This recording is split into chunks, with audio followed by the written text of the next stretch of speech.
to find a different introduction because I sound like Amy Slayton whenever I say that. Amy from the 1,000 Pound Sisters.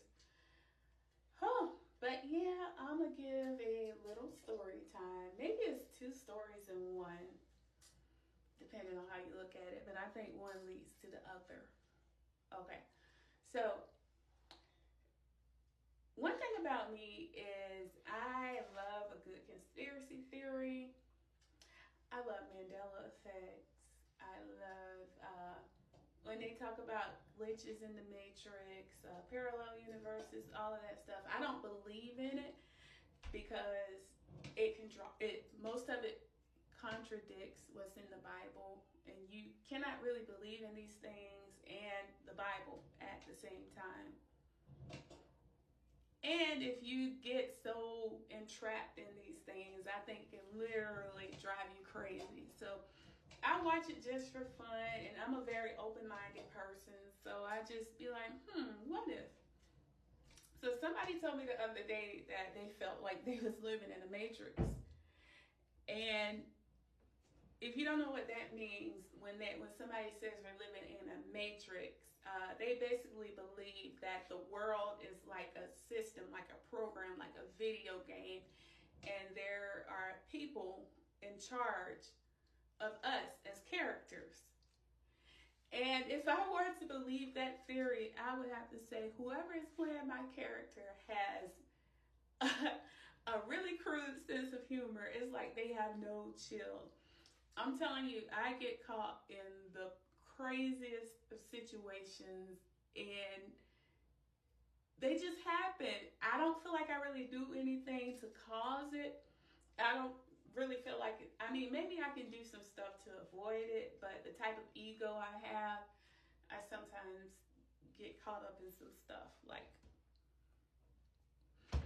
especially when the people do, they hit me in my pet peeves, that's insulting my intelligence, embarrassing me, making me look stupid and lying on me. Like, I just can't just take that lying down. I have to get my lick back, even if in the long run, it ends up being a pain in the butt. Like Betty Wright said in her song, a little bit of pleasure is worth a whole lot of pain. I've been in those situations. So, I guess that's the story for another time. But anyways, the stuff I can tell you about is just freaking, I can't make it up. My player, if this is a matrix, my player is just something else. But anyways, I'm going to tell you about the time when I accidentally gave a crazy person a ride home. Okay, so it started with me, I guess, going through one of my things and feeling the need to do something extreme. So what I chose to do this time was I was going to get a really low haircut. Like, I'm talking about low, like boy low, like fade on the side, lines, everything low. And the person I chose to do it is a really good barber. Like, he can cut the mess out of a men's hair, like a good barber. So I know I'm aiming for that type of haircut. So I go to this person, I'm like, can you cut my hair? And they're like, yes. So I'm like, okay, good. So I let them cut my hair. It came out horrible. I tried to add a texturizer to it, which did not texturize it. It made it bone straight, which made it even worse. And then I added color to it, which was red, which made it just like, ugh. My brother, who is a lot like me, that just say whatever is on his mind, was just sitting there one day, and he's like, you look like that monster off of some movie, he said. And that's simply how bad the haircut was. It was real bad, y'all. So I would never leave the house with my hair uncovered. And it's in the middle of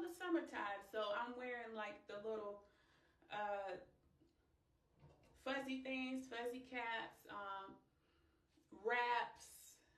I would wear hoodies, like the sweater with the hoodie. I don't know why I didn't wear a wig. I mean, if I didn't have one readily available, I don't know. I should have found a wig, thing it back on it. But no, mostly just, I guess, just being a little lazy. I would throw my hoodie on and pull that thing over my head and go. It's the middle of the summer now. I decided I was going to go to Walmart, and I had on a hoodie. It's hot outside. I had the hood over my head because nobody can see my hair looking this way. So I know what that looks like. That's suspicious. You see somebody in Walmart, it's hot outside, they got on a hoodie and they got the hood over their head. You think they're coming in there to steal or whatever. But I just didn't care at the time. Sometimes I go through my phases where I just don't care. So I'm back in electronics looking at some stuff for my car. And this really, really nice looking dude came over to me and he said, "Ma'am, you are so gorgeous." And I knew he was lying at the time because I was not dressed nice. I don't know what kind of shoes I had on. I had on the hoodie, couldn't really see my face. No lips, no lashes, no earrings. Now, I guess I'm naturally an okay looking person, but you know, some days I can look pretty rough. But just like most women, I fix up pretty nice. All I need is a decent hairdo, some lashes, and lipstick, you know. But this day I had nothing. I knew I was not looking good. I went in the store hoping that I would see no one. Standing over there looking at the stuff just for this really handsome dude to come up to me and tell me how gorgeous I look. And automatically I thought, loss prevention. Loss prevention is fucking with me. You know, I know they have those undercover people in the stores. So I'm like, this dude think I'm in here to steal something. There wasn't no reason for him to come over there and tell me that I was looking gorgeous when I wasn't, you know. So I'm like, okay, I'm gonna play along with it because I don't like this crap. So he's talking to me. He's like, "Can you give me a ride home?" He said, "I'm about to go over here and buy a phone. And when I'm finished, can you give me a ride home?" And I'm thinking, yeah, I'm like, I'm gonna see what he's up to see if he really is loss prevention, because I was about ready to complain about it. I be complaining, y'all. If I feel like I'm being discriminated against or not treated right, other than my appearance, I was not displaying any other suspicious behavior. So just based on me wearing a hoodie, I did not feel like that was grounds for loss prevention to be coming over there messing with me. So I'm like, yeah, let me play along with him to see if he really is loss prevention. So I'm like, yeah, I'll give you a ride. So when I got finished looking at whatever I was looking at, he was still over there at the counter doing some stuff with the phone. I think it's kind of like a rouse, a ruse, however you say it, just something to try to play the character, like to try to keep an eye on me, but still look like he's undercover loss prevention. So I could have just snuck out and left him back there, but my ego wouldn't let me do it. So I go up to him. I'm like, "Hey, I thought you said you needed a ride."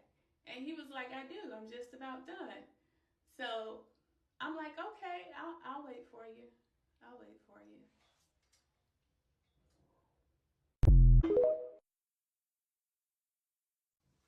Okay, so part two, how I accidentally gave a crazy person a ride home.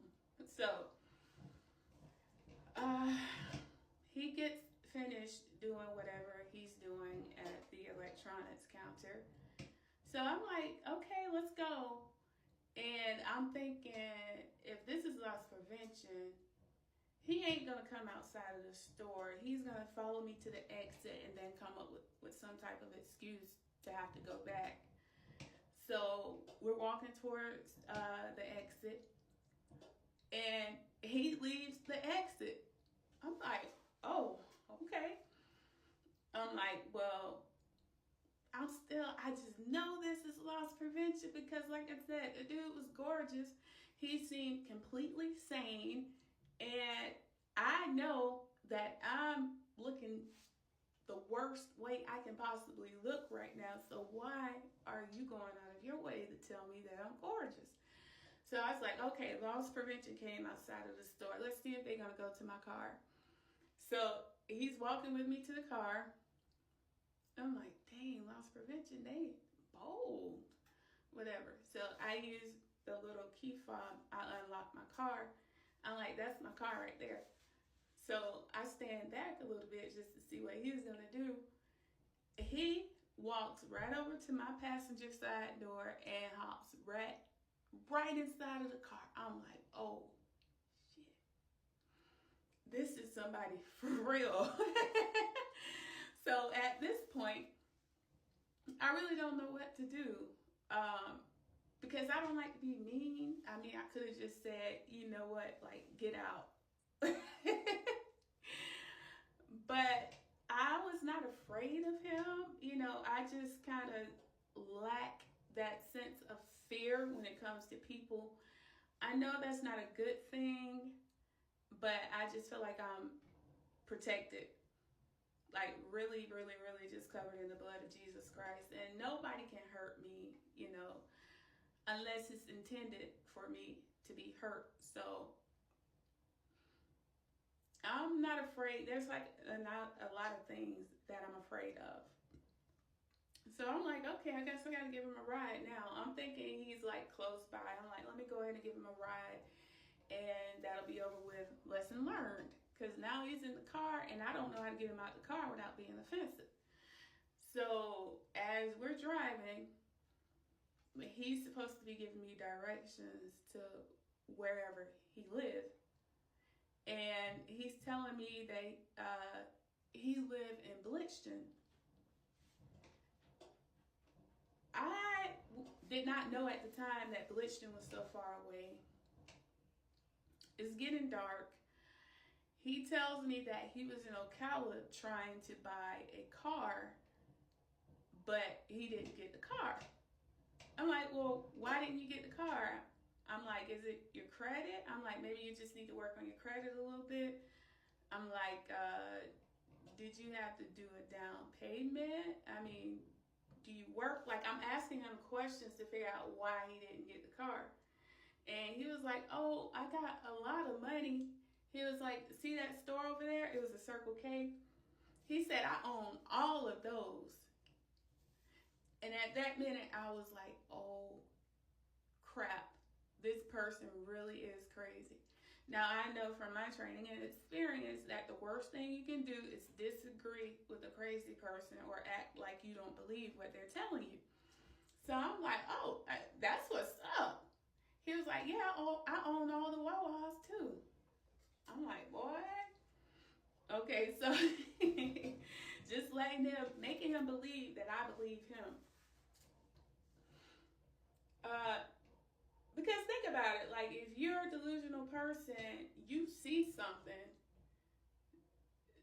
Say you saw the sky is blue, and everybody is coming up to you telling you that the sky is not blue, and you know the sky is blue. That might make you snap. That might make you act up. So I'm believing or pretending to believe everything he told me. But it was at this point I knew he was crazy. So he told me that he was a professional boxer. So I'm like, okay, this man if he is telling the truth about being a boxer, he can just knock my ass out. And he told me he was in an Ivy League college, but he had to drop out of the Ivy League college because something went wrong with the boxing, and he just couldn't finish school.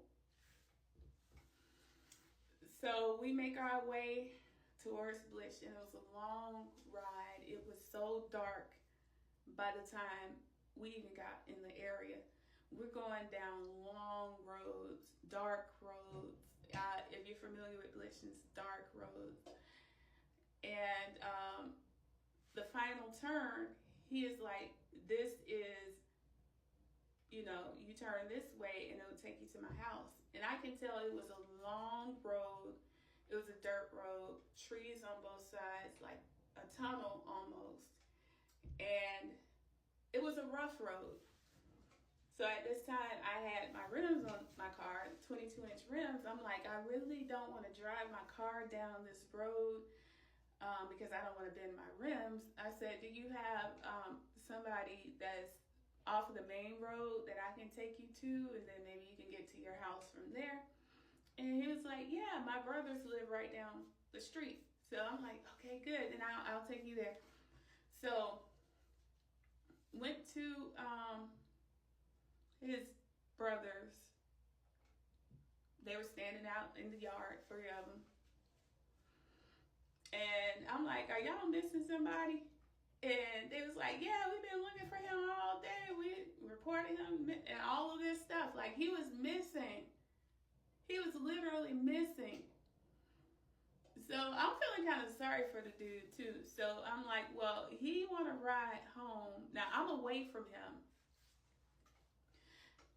I asked one of the brothers. I can tell that they are okay people, competent, not like him. I'm like, it's dangerous, and they like, no, he ain't dangerous.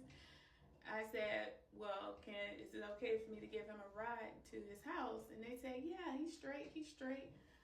So I go back and I'm taking him to his house, going down this road, dodging roots and trees and everything just to try not to mess my rims up. And the road is longer than I think it is. So just to try to protect myself, I'm like, so you be walking up and down this road? He's like, yeah, I walk up and down this road all the time. I say, man, I would be scared to walk up and down this road. I'm like, you don't have no guns, no knives or nothing that you use to protect yourself whenever you walk up and down this road? So this is me just trying to find out if he do own any guns or knives or weapons that can hurt me. He was like, no, I don't have no guns or nothing like that. So we eventually make it to where his house is, and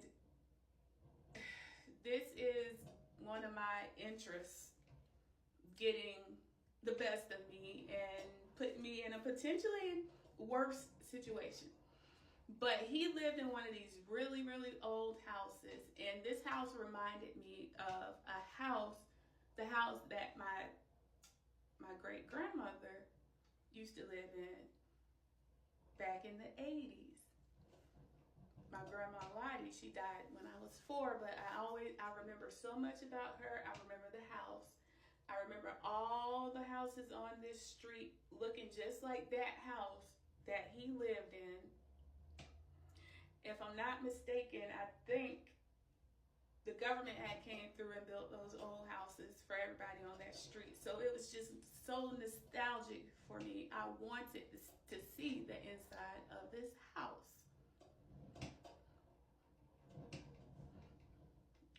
I'm that cat that curiosity kills. But I guess stand by for part 3.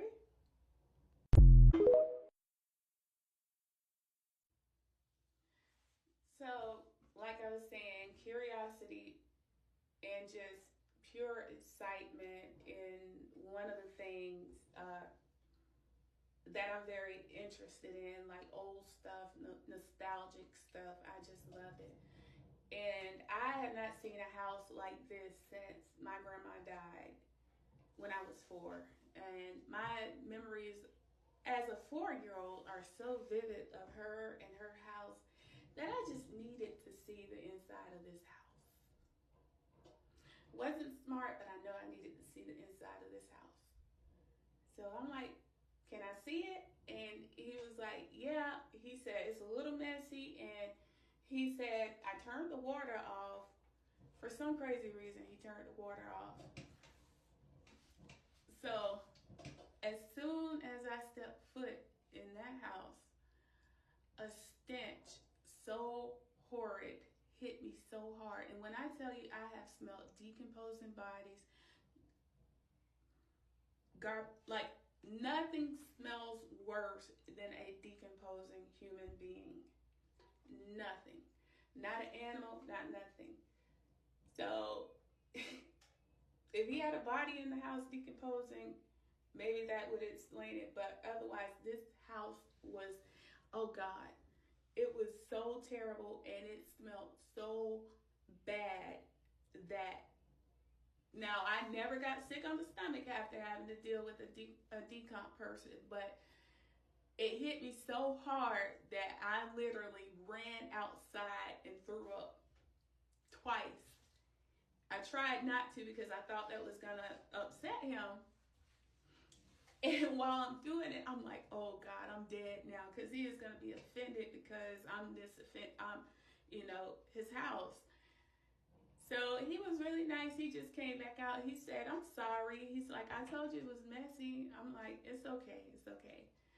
So I leave, and in my mind, I'm like, I'm gonna go back up here and talk to these brothers and see why they lied to me. And I don't know if this guy is special. I don't know. Some people, you can just tell he's really intelligent because he knew I was going to do that. So when I was leaving, he said, are you going back up there to talk to DA and them? And that name stood out to me because my son, his name is Dennis Austin. We call him DA. I never heard of another DA before. So I'm like, no, I'm going home. So when I get back to the hard road, I sure as heck make that left turn to where those guys were. I'm like, y'all, why did y'all do that? I'm like, is he crazy? And they started laughing. It was like, yeah, we wanna knock his game. We weren't finna block. We weren't finna all that. I'm like, that's messed up. I was like, first of all, it wasn't nothing about to happen between him and I. But I'm like, why would you say it's okay to take him home when you know he got mental issues? And I'm like, what's up with him? I'm like, he said he went to Ivy League school and he used to box, be a really good boxer.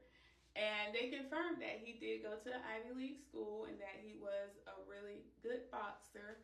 I don't know how good or famous he was, but I know his last name was Pringle. I can't remember his first name. Some people might know him if he is a boxer, like he said he was. So they said that apparently, I don't know if he got hit in the head too many times or whatever, but he was a really good boxer.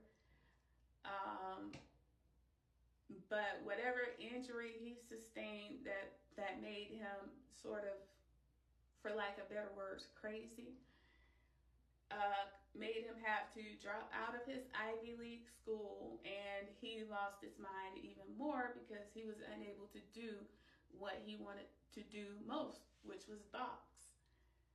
So I will say that this guy had moments of lucidness where he was talking, he was completely in his mind and saying the right stuff, and he would go back and forth, and I would just adjust my attitude with his. So yeah,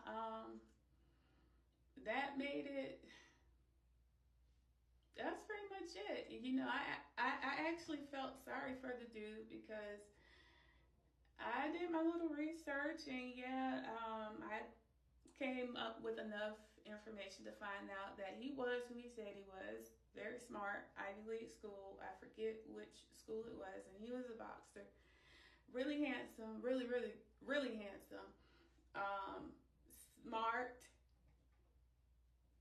And I felt like people failed him. I don't know if I have a hero complex or whatever. I'm a good Samaritan. So I'm like, okay, I'm gonna help this dude.